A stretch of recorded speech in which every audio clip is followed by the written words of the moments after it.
Hello guys, तो चलिए शुरू करते हैं आज का हमारा मॉक टेस्ट 1 जो कि एनटीपीसी और ग्रुप डी जो भी एग्ज़ाम होने वाले हैं सबके लिए इम्पोर्टेंट हैं। कुछ क्वेश्चंस तो प्रीवियस ईयर क्वेश्चंस से लिए गए हैं, देन कुछ को अपडेट भी किया गया है, कुछ न्यूज़ क्वेश्चंस भी हैं इसमें। तो चलिए वीडियो शुरू करने से पहले आप हमारे इस यूट्यूब चैनल पाठक सड्डा को सब्सक्राइब कर लीजिए ताकि आपको इस यूट्यूब चैनल के सारे नोटिफिकेशंस मिलते रहेंगे। देन एक चीज़ और कहना चाहूँगा, आप अगर मेरा व्यूज़ बढ़ाओगे या सब्सक्राइबर बढ़ाओगे देन मैं रोज़ मॉक टेस्ट लाया करूँगा, ये मेरा वादा है। तो चलिए वीडियो की ओर चलते हैं। तो चलिए क्वेश्चन शुरू करते हैं और आज का जो हमारा पहला क्वेश्चन है प्रीवियस ईयर क्वेश्चन से लिया गया है। पहला क्वेश्चन हमारा स्वेज नहर भूमध्य सागर को किस सागर से जोड़ती है। तो देखिए स्वेज नहर जो है वो एशिया और अफ्रीका के बीच में बॉर्डर का भी काम करता है। और स्वेज नहर किसको किसको जोड़ती है, तो एक साइड में तो भूमध्य सागर है और दूसरे साइड में लाल सागर है। ठीक है, भूमध्य सागर रेड सी, लाल सागर के दोनों तरफ कौन से, एक तरफ अफ्रीका महादेश है, देन दूसरे तरफ एरेबियन पेनिनसुला है। तो इसका जो राइट आंसर होगा लाल सागर, option number B right answer है। देन अब अगले क्वेश्चन पे चलते हैं और अगला जो हमारा क्वेश्चन है, कामरूप का प्राचीन साम्राज्य किस राज्य में मौजूद था। ऑप्शन है हमारे राजस्थान, मणिपुर, असम, केरल। तो इसका जो राइट आंसर है असम होगा, सी। इसका राइट आंसर सी होगा। अब देखिए कामरूप के बारे में थोड़ा जान लेते हैं। कामरूप की राजधानी हुआ करती थी प्राग्य ज्योतिष। ठीक है, और ये भारत की पूर्वी सीमा का निर्माण करता था। ठीक है, कामरूप का जो ये सब प्राचीन साम्राज्य था। देन वहाँ समुद्रगुप्त जो जिनको भारत का नेपोलियन भी कहा जाता है, उनका वहाँ पे कुछ अभिलेख भी मिला है। बेसिकली वो प्रयाग प्रशस्ति वाला जो अभिलेख है समुद्रगुप्त का वहीं पे मिला है। ठीक, देन आपको आता है हर्षचरित में भी कामरूप का वर्णन है। हर्षचरित एक क्या उपन्यास है या किताब है, किनके द्वारा लिखी गई है, वो बाणभट्ट जो कि एक बहुत अच्छे राइटर हुआ करते थे उस ज़माने में। तो ठीक है, बहुत ज़्यादा डिस्कस कर दिया। देन अगले क्वेश्चन पे चलते हैं। अगला जो हमारा क्वेश्चन है, निम्नलिखित में किससे ग्रीन हाउस प्रभाव बढ़ाता। ऑप्शन है हमारे क्रिस्टन, कार्बन डाइऑक्साइड, नाइट्रोजन, ऑक्सीजन। तो ये ऑक्सीजन गलत है, देन नाइट्रोजन गलत है, देन क्रिस्टन भी गलत है। राइट आंसर होगा बी कार्बन डाइऑक्साइड। देखिए अब ग्रीन हाउस इफेक्ट होता क्या है, ग्रीन हाउस प्रभाव, हरित गृह प्रभाव क्या होता है इसमें होता है कि सनलाइट सन से जो आईआर रेज निकलता है वो CO2 एब्जॉर्ब कर लेता है, जिसके कारण इन्वायरमेंट में अपने वातावरण में गर्मी की मात्रा बढ़ जाती है और जिससे कारण क्या हो जाता है, ग्लोबल वार्मिंग, जिसका आप नाम सुने होंगे, वो बढ़ जाता है। ठीक है, इसमें क्या होता है कि गैस का क्वांटिटी मात्रा बढ़ जाता है अपने वातावरण में। ठीक, ये हरित गृह प्रभाव के कारण ही होता है। और एक दूसरा होता है आपको ग्रीन हाउस गैस। तो इसमें क्या क्या होता है, इसमें पूछेगा आपको क्वेश्चन कि ग्रीन हाउस गैस में कौन से गैस पाए जाते हैं। तो आप बताओगे कि इसमें वाटर वेपर होता है, फिर उसमें कार्बन डाइऑक्साइड होता है, फिर मीथेन होता है, फिर नाइट्रस ऑक्साइड होता है। ये सारे गैस ग्रीन हाउस गैस में होते हैं। और ग्रीन हाउस इफेक्ट किस लिए होता है, तो कार्बन डाइऑक्साइड के कारण। ठीक है, अगले क्वेश्चन पे चलते हैं। अगला जो हमारा क्वेश्चन है, डीपीटी वैक्सीन में पी किसे संदर्भित करता है। इसमें ऑप्शंस क्या क्या हैं, सोरोसियस, देन आपको pertussis, then pancreatitis, then Parkinson's. No, Parkinson's तो नहीं होगा, तो इसमें क्या होगा, डिप्थेरिया परटूसियस होता है। ये एक डिजीज होता है। तो इसका जो वैक्सीन होता है ये किस इन्फेक्शन में काम होता है, डिप्थीरिया में आता है, देन परट्यूसिस में आता है, जिसको ऊपिंग कफ भी बोलते हैं, सर्दी देखते हैं ना, वो कॉमन कोल्ड टाइप का जो होता है, देन टिटनेस हो जाता है। ये 3 बीमारी में डीपीटी का यूज होता है। तो पी फॉर क्या हो जाएगा, परट्यूसिस। ये बी ऑप्शन राइट आंसर है। अगले क्वेश्चन पे चलते हैं और अगला जो हमारा क्वेश्चन है, निम्नलिखित भाषाओं में से कौन सी भाषा चित्राक्षरों का उपयोग करती है। ऑप्शंस में कौन कौन से हैं, जापान, इटालवी, फ्रेंच, देन अंग्रेजी। इंग्लिश में नहीं है, देन फ्रेंच का भी नहीं होता है। जापानीज लैंग्वेज जो है उसमें कुछ फिगर टाइप होता है, वो आप गूगल पे सर्च करके देख लेना, या मैं किसी अगले वीडियो में आपको दिखा दूंगा। तो इसका जो राइट आंसर होगा ए होगा। ये सारे रेलवे के पिछले ईयर के क्वेश्चंस हैं, तो इम्पोर्टेंट है सारे के सारे। देन आपको आता अगला क्वेश्चन, और अगला जो क्वेश्चन है हमारे पास, प्रकंद का एक उदाहरण है। प्रकंद किसको बोलते हैं? राइजोम। राइजोम सुने होंगे, बायोलॉजी में होता है। और देखिए इसमें गाजर है, और गाजर में क्या होता है? गाजर में टैप रूट होता है, ठीक। इसमें जो प्रकंद का एग्जाम्पल होगा वो आपको क्या हो जाएगा? अदरक होगा। अदरक इसका राइट आंसर है। और इसके इसी टाइप के कौन कौन से हो सकते हैं और से राइजोम कौन हो जाएंगे? अदरक हो जाएगा, फिर हल्दी हो जाएगा, फिर बैम्बो जानते हैं ना, बांस, बांस जिसे ग्रीन गोल्ड भी कहा जाता है। देन आपको कमल का वो फूल हो गया। ये सारे के सारे किसके उदाहरण है? प्रकंद के उदाहरण है। वहीं पे आलू को कहा जाएगा, वो ट्यूबर का एग्जाम्पल होता है। आलू, स्वीट पोटैटो, सॉरी शकरकंद।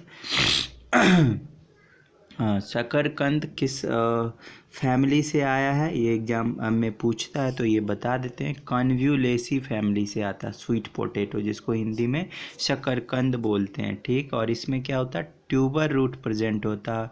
और हाँ ठीक है, ट्यूबर रूट प्रेजेंट होता है। और शकरकंद का बायोलॉजिकल नेम क्या है? बोटेनिकल नेम क्या है?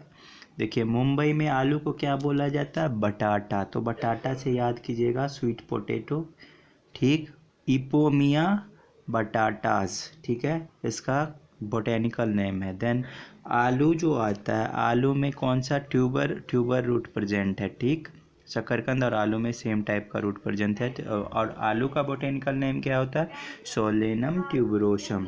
चलिए अब अगले क्वेश्चन पे चलते हैं। और अगला जो हमारा क्वेश्चन है, सूरज की रोशनी को उसके संघटक रंगों में कौन विभाजित कर सकता है? इसमें कौन कौन से ऑप्शंस हैं आपके? ऑप्शंस हैं इसमें आपको अपवर्तन, देन परावर्तन, देन प्रत्याकर्षण, देन विकिरण। अपवर्तन इसका मतलब क्या होता है? रिफ्रैक्शन। सपोज देखिए ये प्रिज्म है और इधर से सनलाइट पास करेगा, तो ये इधर क्या हो जाएगा? डेविएट होके 7 कलर बना लेगा, जिसको क्या बोलते हैं? विव जियोड, VIVGY। ये सारे कलर के नाम हैं। बैनी आ पी नाला, जिसको हिंदी में बोलते हैं।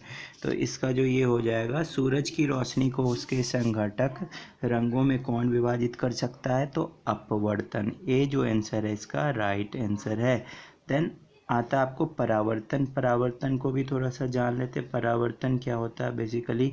अब सपोज रूम को अंधेरा कर लो, ठीक, और उसके बाद रोशनी जलाओ, उसके बाद देखते हैं रोशनी एक जगह पे चलाते हैं, बट उसका क्या होता है? रिफ्लेक्शन होता है, परावर्तित हो जाता है उसका ये लाइट, रूम में चारों तरफ फैल जाता है, तो उसको क्या बोलते हैं? परावर्तन बोलते हैं, रिफ्लेक्शन, ठीक है। विकिरण रेडिएशन हो जाता है, ठीक। देन आगे बढ़िए। अगला जो हमारा क्वेश्चन है, अगला क्वेश्चन है आपको सॉरी, मालविकाग्निमित्रम किसने लिखा है? तो ये जो हमारे कालिदास थे, उन्होंने ही मालविकाग्निमित्रम लिखे हैं। कालिदास किनके राज्य में थे? तो वो गुप्ता डायनेस्टी में के टाइम में ही हुए थे, और उनका वो वही समय था। देन कालिदास के और कौन कौन से बुक हैं? तो एक कुमार संभवन हो गया, देन आपको दूसरा हो गया मेघदूत हो गया, फिर अभिज्ञान शाकुंतलम हो गया, फिर रघुवंशम हो गया। ये सारे के सारे बुक कालिदास जी ने लिखा था। देन आपको आता बाणभट्ट। बाणभट्ट का हर्षचरित हो गया। और बाणभट्ट कहाँ के थे? छपरा के थे, और वो हर्षवर्धन के टाइम में उनके कवि हुआ करते थे, राज्य कवि हुआ करते थे, ठीक है। देन आपको आता अगला क्वेश्चन। और अगला जो हमारा क्वेश्चन है अगला क्वेश्चन हमारा है, अगले क्वेश्चन पे चलते हैं। प्रदूषण में सूचकांक एसपीएम का पूर्ण रूप क्या होता है? इसमें ऑप्शंस हैं solid pollution matter, then suspended particulate matter, then soluble particulate matter, then surrounding pollution matter. इसका जो राइट आंसर होगा सस्पेंडेड पार्टिकुलेट मैटर। ये सीधा सीधा क्वेश्चन है तो इसमें कोई डिस्कशन की ज़रूरत नहीं है। देन आप अगले क्वेश्चन पे चलते हैं। कौन सी नदी कर्नाटका और तमिलनाडु में बहती है? तो इसमें ऑप्शंस कौन कौन से हैं? कृष्णा नदी, गोदावरी नदी, कावेरी नदी, पेरियार नदी। तो चलिए पेरियार नदी कहाँ पे है? केरला में है। देन कावेरी, चलिए गोदावरी नदी कहाँ से निकलती है? महाराष्ट्र महाबालेश्वरा से निकलती है। और सॉरी, देन आपको कृष्णा नदी कर्नाटका में है। फिर आपको कहाँ से निकलती है? महाबालेश्वरा से निकलती है। देन आंध्र प्रदेश जाती है। देन कर्नाटका में भी होती है। तो इसका जो राइट आंसर है जो कि तमिलनाडु में भी है और कर्नाटका में भी है तो वो कावेरी होगा। और न्यूज़ में आया भी था कावेरी जल विवाद, इस पर बहुत सारे डिस्कशंस हुए थे तो इससे आपको याद करना है। और गोदावरी नदी क्या होता है? गंगा के बाद सेकेंड लार्जेस्ट रिवर है इंडिया में, ठीक। और ये कहाँ से निकलती है? इसका उद्गम स्थल त्र्यंबकेश्वर है। कहाँ पे? महाराष्ट्र में, ठीक। तो समझ गए। देन आपको आगे बढ़िए, अगला क्वेश्चन पे चलते हैं। जीका वायरस किसके द्वारा मनुष्य में संचरित होता है? जीका वायरस ऑप्शन है हमारे चूहा, मच्छर, झिंगुर, खरवा। एक मच्छर होता है एडीज अजिप्टी जिसके द्वारा क्या होता है? डेंगू होता है, चिकनगुनिया होता है। उसी से हमको क्या होता है? मानव शरीर में जीका वायरस भी होता है। तो इसका जो राइट आंसर होगा बी होगा। देन अगले क्वेश्चन पे चलते हैं। अगला क्वेश्चन हमारा है निम्नलिखित में से किन कणों में सकारात्मक आवेश होता है? इसमें ऑप्शंस कौन कौन से? Neutron, proton, electron and krypton का तो कोई बात ही नहीं है। चलिए सबसे पहले न्यूक्लियस बनाते हैं, ये पॉजिटिव चार्ज, और देखिए इसके चारों तरफ क्या होते हैं? इलेक्ट्रॉन चक्कर काटते हैं। तो इलेक्ट्रॉन तो नेगेटिव चार्ज हो गया तो इलेक्ट्रॉन कट कर दिए। देन न्यूट्रॉन क्या हो जाता है? न्यूट्रॉन का कोई चार्ज ही नहीं होता, चार्जलेस होता है। देन आपका प्रोटॉन जो होता है वो पॉजिटिव चार्ज होता है। तो इसका राइट आंसर बी होगा। और एक चीज़ और जान लेते हैं। चलिए अब न्यूट्रॉन, प्रोटॉन, इलेक्ट्रॉन ये सारे इन सारे के डिस्कवरी किसने करे थे वो भी एग्जाम में पूछा जाता है। तो चलिए एक ट्रिक याद रखिए, ईट पर नाच। ईट फॉर ई फॉर इलेक्ट्रॉन और T for Thomson, J Thomson ने उसका डिस्कवरी करा था। देन ईट पर प्रोटॉन का रदरफोर्ड ने करा था। देन नाच फॉर न्यूट्रॉन का किसने करा था? चैडविक ने। देन अगले क्वेश्चन पे चलते हैं। और अगला जो हमारा क्वेश्चन है baking soda. Okay sorry, baking soda क्या है? चलिए बेकिंग सोडा के बारे में पूछ रहा है तो बेकिंग सोडा के बारे में मैं यहाँ बता रहा हूँ आपको। चलिए यहाँ पे पोटासियम पर मैग्नेट नहीं, ये गलत है। देन सोडियम क्लोराइड ये तो कॉमन साल्ट है, साधारण नमक का फार्मूला है। तो इसका जो राइट आंसर होगा सोडियम बाइकार्बोनेट। सोडियम बाइकार्बोनेट ही बेकिंग सोडा है। चलिए अब सोडियम बाइकार्बोनेट का फार्मूला क्या होता है उसको जान लेते हैं। तो इसका जो फार्मूला होता है NaHCO3, NaHCO3, ठीक है।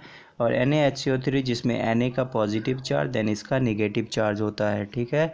अब इसके क्या क्या वर्क होते हैं? इसका यूज कुकिंग में होता है, केक बनाने में होता है, ब्रेड बनाने में होता है। और ये इसका जो आयुपैक नाम है उसको क्या बोलते हैं? सोडियम हाइड्रोजन एंड कार्बोनेट, ठीक है। बेकिंग सोडा को क्या बोलते हैं? और बाइकार्बोनेट ऑफ सोडा भी बोलते हैं। देन अगले क्वेश्चन पे चलते हैं। और अगला जो हमारा क्वेश्चन है, रुक जाइए, हाँ यस, अगला क्वेश्चन हमारा आता है ग्राफीन क्या है?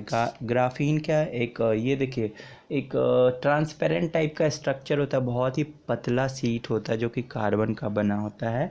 तो इसका जो राइट आंसर होगा कार्बन का अपर रूप ही ग्राफीन होता है।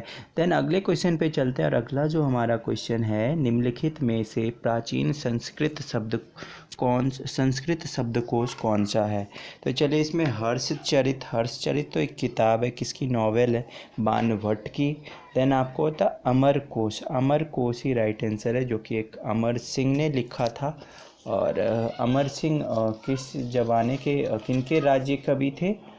अमर सिंह आपको क्योंकि हाँ चंद्रगुप्त द्वितीय के राज्य कवि थे, ठीक है। देन अगले क्वेश्चन पे चलते हैं। और अगला जो हमारा क्वेश्चन है ये रहा आपके सामने। अगला क्वेश्चन ये रहा, सबसे पहले पहिए किससे बने थे? तो ऑप्शन में क्या क्या है? रबर, कांच, लकड़ी, लोहा। उस टाइम में लोहे का उतना वो खोज ही नहीं हुआ था, तो इसका जो राइट आंसर होगा लकड़ी होगा। देन अगले क्वेश्चन पे चलते हैं और अगला हमारा क्वेश्चन है चंद्रशेखर लिमिट, जिसको चंद्रशेखर सीमा से भी कहा जाना जाता है। इसको कौन कॉइन करे थे, डिस्कवरी किए थे इसका? एस चंद्रशेखर, जो कि साउथ इंडियन एक साइंटिस्ट हुआ करते थे, फिजिसिस्ट थे, उनको नोबेल प्राइज़ भी मिला था। और ये जो इम्पोर्टेंट किस चीज़ के लिए लागू हुआ था? तो सितारों के लिए हुआ। एक चंद्रशेखर लिमिट बराबर 1.4 सूर्य का मास होता है, ठीक है। देन आपको आता अगला क्वेश्चन, और अगला क्वेश्चन है टमाटर क्या है? फल, सब्जी, देन खाद का तना, देन ये सारे ऑप्शंस हैं। तो इसमें आपको क्या बोलना है? टमाटर जो होता है ना, बेसिकली वो फ्रूट होता, मीन्स फल होता है, बट लोग सब्जियों के जैसे इसका यूज करते हैं। सॉरी, सब्जियों के लिए, सब्जियों के जैसे इसका यूज़ करते हैं, बट ये सब्जी नहीं होता, ये फल के टाइप का है। देन ये सोलेनेसी फैमिली में होता है। फिर इसको इसके अंदर ये इसका निर्माण कैसे होता? फूल से निर्माण होता है, और इसके अंदर दाना क्या होते हैं? बीज होते हैं, इसलिए ये फल कहलाता है। और बेसिकली बहुत सारे यूएस में एक बार 19 सेंचुरी के एंड में इसके बारे में बताया भी गया था कि इसको सब्जी के जैसे यूज किया जाता, तो इसको सब्जी के अंदर होना चाहिए, बट ऐसा कुछ नहीं हुआ। देन आपको अगले क्वेश्चन पे चलते हैं, और अगला जो हमारा क्वेश्चन है, अगला क्वेश्चन आपके सामने। अगला जो हमारा क्वेश्चन है, किस व्यक्ति ने ओलंपिक खेलों में सर्वाधिक स्वर्ण पदक जीते? इसमें ऑप्शंस कौन कौन से हैं? Mark Spitz, then Michael Phelps, then मैक BOD, देन आपको माइकल स्मिथ। इसका जो राइट आंसर होगा बी। और ये एक स्विमर हैं, कहाँ के? यूएस के। यूएस मीन्स अमेरिकन क्या है? स्विमर, तैराक। तो इनको सबसे ज़्यादा मेडल मिला अभी तक, और उसमें से 23 मेडल तो इनको गोल्ड मेडल मिला है, ठीक है। देन अगले क्वेश्चन पे चलते हैं, और अगला जो क्वेश्चन है, यूमामी क्या है? यूमामी देखिए, एक प्रकार का मतलब खाने का टेस्ट होता है, जिसमें खाने का टेस्ट के बारे में पता चलता है, और ये बेसिकली जापानीज टर्म है, और इसका जो राइट आंसर होगा स्वाद का प्रकार है, ठीक। तो बी ऑप्शन राइट आंसर है। देन अगले क्वेश्चन पे चलते हैं, और अगला जो हमारा क्वेश्चन है, क्वेश्चन नंबर 21, किस टेनिस खिलाड़ी ने अधिकतम ग्रैंड स्लैम खिताब जीते हैं? ऑप्शंस हैं Pete Sampras, then Andre Agassi, then Roger Federer and Rafael Nadal. तो फर्स्ट नंबर पे अभी सबसे ज़्यादा जो ग्रैंड स्लैम जीते हैं, उसमें आपको रॉजर फेडरर, जो कि स्विट्ज़रलैंड के हैं, और अभी तक उन्होंने 19 ग्रैंड स्लैम जीता। वहीं पे राफेल नडाल, जो कि सेकेंड नंबर पे, उन्होंने 18 ग्रैंड स्लैम जीता। राफेल नडाल कहाँ के? स्पेन के। देन नोवाक जोकोविक, जो कि 17 जीत के थर्ड पोजीशन पे हैं। देन आपको अगला क्वेश्चन आता है। अगला जो हमारा क्वेश्चन है, वर्तमान में दुनिया की सबसे ऊंची इमारत कौन सी है? और ये सब लोग जानते हैं, बहुत ही हल्का क्वेश्चन है, और इसका जो राइट आंसर होगा बुर्ज खलीफा। लगभग इसकी जो ऊंचाई है 828 मीटर, और इसमें 163 फ्लोर है। वहीं पे आपको संघई वर्ल्ड फाइनेंशियल सेंटर जो है, इसमें शायद आपको 105 या 106 फ्लोर हैं, जिसमें 3 ग्राउंड फ्लोर है और 101 उसका फ्लोर है। यस, 104, ठीक। और इसका जो हाइट है 492 मीटर है। देन अब अगले क्वेश्चन पे चलते हैं, और अगला जो हमारा क्वेश्चन आता है, निम्नलिखित में से किसने फिल्म निर्देशन के लिए ऑस्कर जीता है? ऑप्शंस में इंडिया में एक ही ऑस्कर मिला था फिल्म डायरेक्शन के लिए, और उसमें से वो थे आपको सत्यजीत रे। उनको 1992 में ऑस्कर मिला था, ठीक है। भारत रत्न भी 1992 ही में सत्यजीत रे को मिला था। देन वो बहुत ही अच्छे डायरेक्टर हुआ करते थे, फिल्मकार हुआ करते थे। और उसके बाद ये क्वेश्चंस आगे AR रहमान को म्यूज़िक में मिला था, जय हो वाला सॉन्ग था, उसमें उनको मिला था। देन आपको आता है अगला क्वेश्चन, और अगले क्वेश्चन पे हम चलते हैं। अगला क्वेश्चन हमारा 24 नंबर का क्वेश्चन है, जिसमें लास्ट पर किसने चित्रित करा था? इसका जो राइट आंसर होगा, ऑप्शन देख लेते हैं। Michelangelo, then Pablo Picasso, ये तो पेंटर थे, फिल्मी डायरेक्टर भी, फिल्म में भी काम किए थे। देन रेम्ब्रांट भी वो फिल्म में काम किए थे। देन इसका जो राइट आंसर होगा लियोनार्डो दा विंसी लास्ट सपर यही डायरेक्ट करे थे। देन आपको आता है अगला क्वेश्चन, और अगला जो हमारा क्वेश्चन है, निम्नलिखित में से कौन एक मनोवैज्ञानिक थे? ओलिवर गोल्ड स्मिथ, ये तो एक नॉवेलिस्ट थे, मीन्स साहित्य उपन्यासकार, ठीक है। देन आपको आता है एक स्मिथ हुआ करते थे जो कि फादर ऑफ मॉडर्न इकोनॉमिक्स कहा जाता है उनको, और वो थे एडम स्मिथ। देन आपको आता है नील्स बोर, इनको तो फिजिक्स में नोबेल प्राइज़ मिला था शायद 1922 में, 1922 में। और ये क्या किए थे कि एटॉमिक स्ट्रक्चर में इनका कंट्रीब्यूशन है, और ये इलेक्ट्रॉन किस किस सेल या सब सेल में ऑर्बिट में घूमता है उसके बारे में बताए थे, और उनको नोबेल प्राइज़ मिला था उसमें, तो ये तो नहीं होगा। देन आपको न्यूटन तो फिजिसिस्ट हुआ करते, तो इसका जो राइट आंसर होगा सिगमंड फ्राइड, ये हो गया राइट आंसर। देन अगले क्वेश्चन पे चलते हैं, 26 नंबर क्वेश्चन, और 26वां क्वेश्चन है हमारे सामने, निम्नलिखित में से किसके अधिकतम पैड होते हैं? ऑप्शंस हैं spider, then millipede, then centipede, then व्याघ्र पतंग। इसमें ऑप्शन में ही दिया है सहस्त्रपाद, मतलब 100 पैर। पाद मीन्स संस्कृत टर्म है, तो पाद मीन्स पैड होता है, तो मिलीपेड इसका राइट आंसर होगा। और ये सारे के सारे किस फैमिली से, किस फाइलम से रिलेटेड है? तो अब जो बायोलॉजी पढ़े होंगे उनको पता होगा, और ये जो फाइलम अर्थोपोडा होता है उसी के अंदर ये सारे के सारे आते हैं। देन जिसमें स्पाइडर मकड़ी को 8 पैर होता है। देन आपको ये मिलीपेड जो आता है, इसको ये अर्थोपोडा के अंदर क्लास टिप्लोपोडा से लिया गया है। फिर आपको ये जो सेंटीपेड्स है क्लास चिलोपोडा से लिया गया, और ड्रैगन फ्लाई भी क्लास इंसेक्टा से लिया गया, अर्थोपोडा फाइलम है सारे के सारे, ठीक है।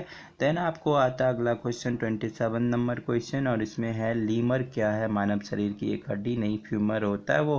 कैंसर के विकास का एक प्रकार नहीं, ये भी गलत है। एक साधारण मशीन नहीं, ये भी गलत है। ये जो मेडागास्कर में पाए जाने वाला एक जानवर है, यही राइट आंसर है। लीमर एक टाइप का मैमल है। मैमल मीन्स क्या होता है? स्तनधारी होता है, जो कि मेडागास्कर आइलैंड पे पाया जाता है। तो इसका जो राइट आंसर होगा डी होगा। देन अगले क्वेश्चन पे चलते हैं। अगला जो हमारा क्वेश्चन है बर्लिन की दीवार। अब बर्लिन की दीवार के बारे में थोड़ा सा जानते हैं। उसका बर्लिन में कुछ शीत युद्ध टाइप का वातावरण था, तो उसमें वेस्टर्न और ईस्टर्न बर्लिन के बीच में एक दीवार बनाया गया था, जो कि स्टार्टिंग हुई थी उसकी 1961 में, मीन्स 1961 में उसका फॉर्मेशन हुआ था। देन उसको जो तोड़ दिया गया था बाद में, जब वहाँ के जो तानाशाही शासक सब थे वो हार गए, हट गए, मर गए। फिर उस दीवार को सब लोग मिलके आपस में फिर से भाईचारा हुआ। देन उसका दीवार तोड़ा गया आपको 1989 में। तो इसका जो राइट आंसर होगा बी होगा। देन अगले क्वेश्चन पे चलते हैं। अगला क्वेश्चन हमारा 29 नंबर क्वेश्चन, और इसमें है निम्नलिखित प्राकृतिक घटनाओं में से कौन सी घटना भूकंप का कारण बनती है? इसमें क्या टिड्डियों के हमले, ये तो ऑप्शन गलत हैं। देन आपको अगला ऑप्शन आता है तूफान, ये भी गलत। चंद्र ग्रहण, ये भी गलत। ये जो राइट आंसर होगा डी होगा। ज्वालामुखी के कारण ही रिएक्टर स्केल पे इसकी नाप होती है। ये सारे के सारे चीज़ आपको याद रखना है। तो इसका जो 29 का राइट आंसर होगा डी होगा, ज्वालामुखी के कारण भूकंप आता है। देन आपको अगला क्वेश्चन आता है ज्यामिति का जनक किसे कहा जाता है? यूक्लिड को ही ज्यामिति का जनक कहा जाता है। देन पाइथागोरस भी एक बहुत अच्छे मैथमेटिशियन थे, और एक पाइथागोरस प्रमेय या पाइथागोरस थ्योरम अभी भी पढ़ाया जाता है हमारे 10th शुरू में 8, 9, 10th के चैप्टर्स में किसी एक में है।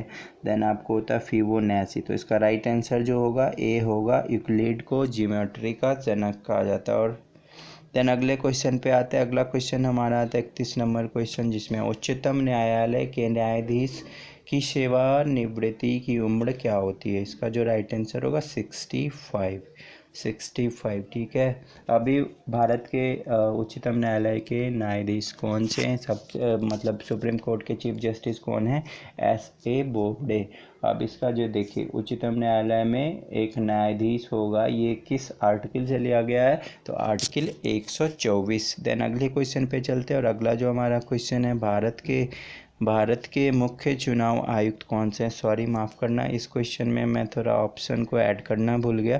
तो अभी जो भारत के चुनाव आयोग में मुख्य चुनाव आयोग हैं उनका नाम है सुनील अरोड़ा, और उनके साथ दो जो हैं साथ में, एक सुशील चंद्रा और दूसरे वाले अशोक लवासा। तो ये क्वेश्चन को थोड़ा वो ऑप्शन में गलत हो गया, पिछले वाले क्वेश्चन हैं तो उसमें वो पिछला के अकॉर्डेंस दिया गया था ऑप्शन। देन आइए 33 नंबर क्वेश्चन, भारत के राष्ट्रपति के पद की शपथ किसके द्वारा दिलाई जाती है? बहुत ही हल्का क्वेश्चन है पॉलिटी का। और ये जो प्रेसिडेंट जब बनते हैं तो उनको शपथ सुप्रीम कोर्ट के जो मुख्य न्यायाधीश होते हैं उनके द्वारा दिलाई जाती है।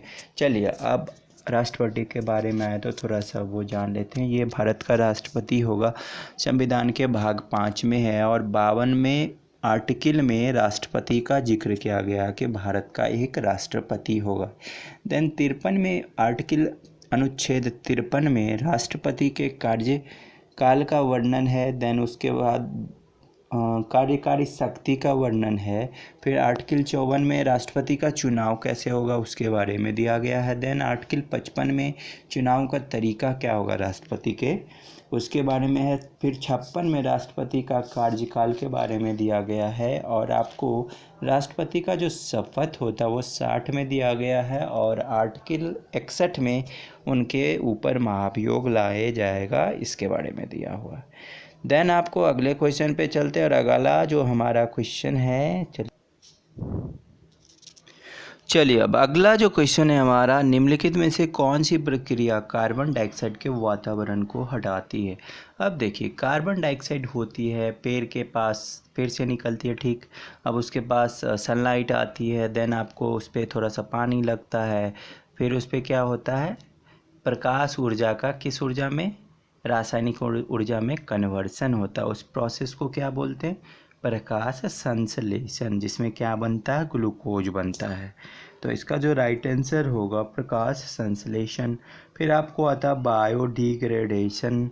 बायोडिग्रेडेशन को क्या बोलते हैं, जैव अवक्रमण। इसमें क्या होता है, कार्बनिक पदार्थ कोई भी जो गंदगी है उसको फिर से साधारण पदार्थ में कन्वर्ट कर देते हैं, रूपांतरित कर देते हैं किसी भी केमिकल इक्वेशन के द्वारा, रिएक्शन के द्वारा।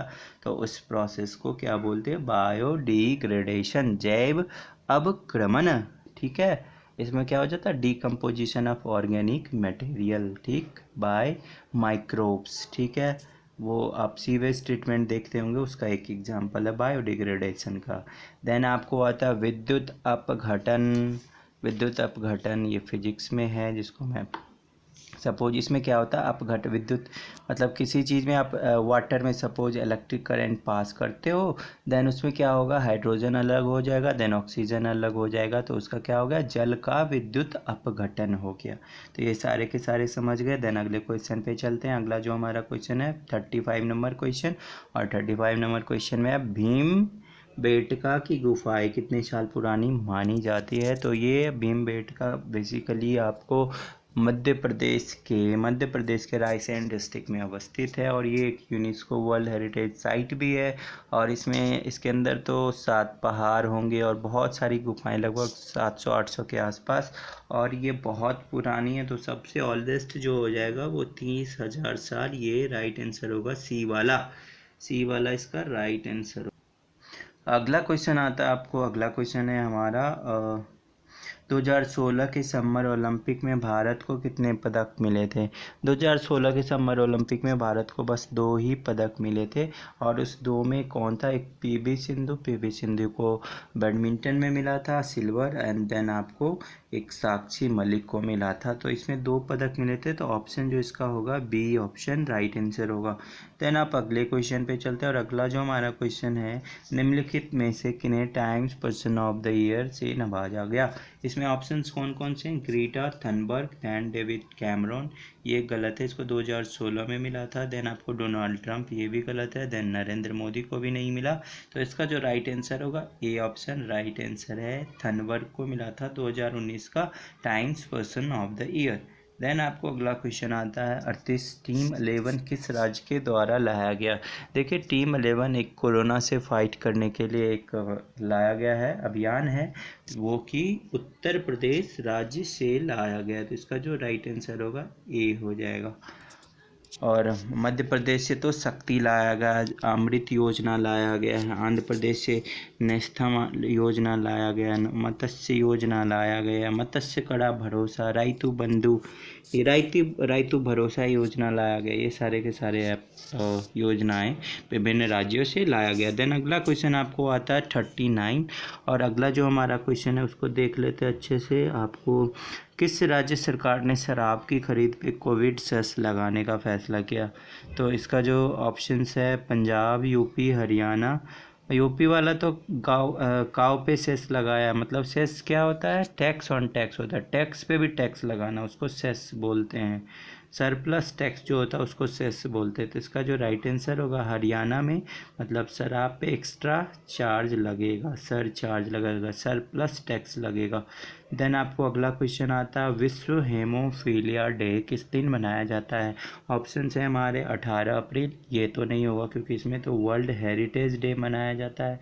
देन 17 अप्रैल को ही वर्ल्ड हेमोफीलिया डे मनाया जाता है। 23 अप्रैल को world book and copyright day, और इस बार जो वर्ल्ड बुक कैपिटल था कुआलालंपुर हुआ करता था जो कि मलेशिया की राजधानी है। Then 25 April world malaria day. तो आज के 40 क्वेश्चंस ख़त्म हो गए और आशा करते हैं कि आपको पसंद आया होगा। और अगर आपको ये सारे के सारे क्वेश्चंस अच्छे लगे तो हमारे इस यूट्यूब चैनल पाठक अड्डा को सब्सक्राइब कर लीजिए और अपने दोस्तों के साथ शेयर भी कीजिए, लाइक कीजिए और कमेंट भी कीजिए। कोई प्रॉब्लम हो तो उसके बारे में बताइए। तो ठीक है, थैंक्स फॉर वाचिंग। बने रहिए हमारे इस यूट्यूब चैनल पाठक अड्डा के साथ। फिर मिलते हैं हम अपने अगले वीडियो में। और अगर आप मेरा कम से कम व्यूज अच्छे से बढ़ाओगे तो फिर मैं रोज़ लाऊंगा, मैं आप लोगों से प्रॉमिस करता हूँ रोज़ एक मॉक टेस्ट डिस्कशन करूँगा। तो चलिए ठीक है, धन्यवाद।